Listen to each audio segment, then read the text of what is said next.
Welcome back to the channel. In today's video, I'm going to show you guys how to add a display photo on Pinterest. Really easy and simple to do.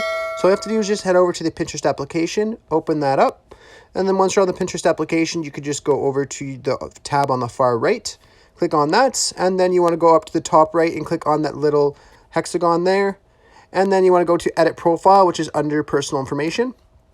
And then as you see here, you have an option to change your profile picture, so just click on the little pencil, and then either you could take a photo or you could pick from your camera roll. So I'll just go ahead and pick from the camera roll, click OK, and then it'll bring you over to your camera roll. So you can just click on that and click on choose. And then once you decide the picture is perfect, you can just click on done in the top right corner.